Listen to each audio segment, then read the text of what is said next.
নমস্কার বন্ধুরা, আমি দীপান্বিতা। আজকে আমি আপনাদের কাছে শেয়ার করছি ইলিশ ভাপা।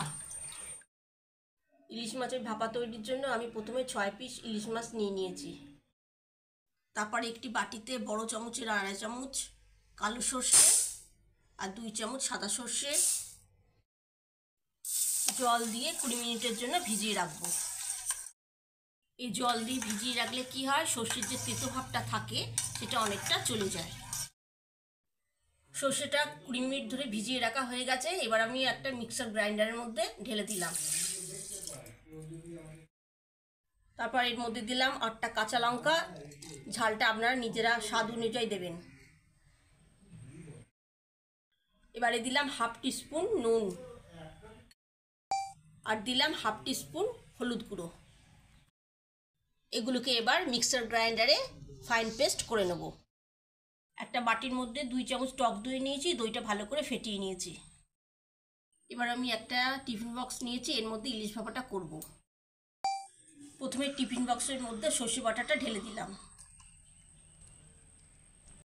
এবার ফেটানো টক দইটা দিলাম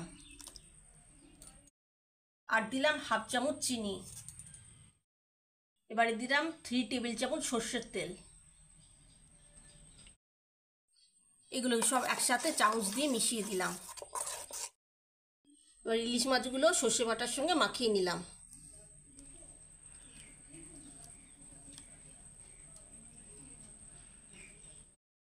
এই ইলিশ মাছের ভাপাটা খেতে খুব টেস্টি হয়। টিফিন বক্সের ঢাকাটা দিয়ে আমি কুকারে ভাপিয়ে নেব। এবার গ্যাসটা জ্বালিয়ে আমি কুকারের মধ্যে পরিমাণ মতো জল দিয়ে দিলাম। এবার এর ভেতরে আমি একটা র‍্যাক বসিয়ে দিলাম। জলটা একটু হালকা গরম হয়ে গেলেই এই র‍্যাকটার উপরে টিফিন বক্সটা বসিয়ে দিতে হবে খুব সাবধানে। আর কুকারের ঢাকনাটা লাগিয়ে দিলাম। কুকারে বসিয়ে হাই ফ্লেমে একটা সিটি দিয়ে নিতে হবে। কুকারটা ঠান্ডা হয়ে যাওয়ার পর তারপর আমি টিফিন বক্সটাকে বার করে নেব। কুকারটা আবার ঠান্ডা হয়ে গেছে। এবার টিফিন বক্সটাকে আমি বার করে নিলাম। কুকারের ভেতর পরিমাণ মতন জলটা দেবেন।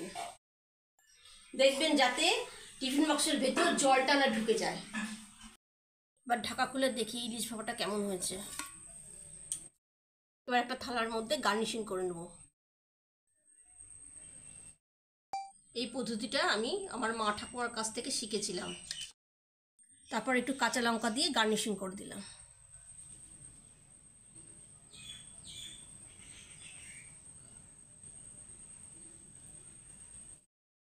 এটা খুবই একটা টেস্টি রেসিপি, সবারই প্রিয় ইলিশ মাছ। আর এটা গরম গরম ভাতের সঙ্গে খেতে খুবই ভালো লাগে।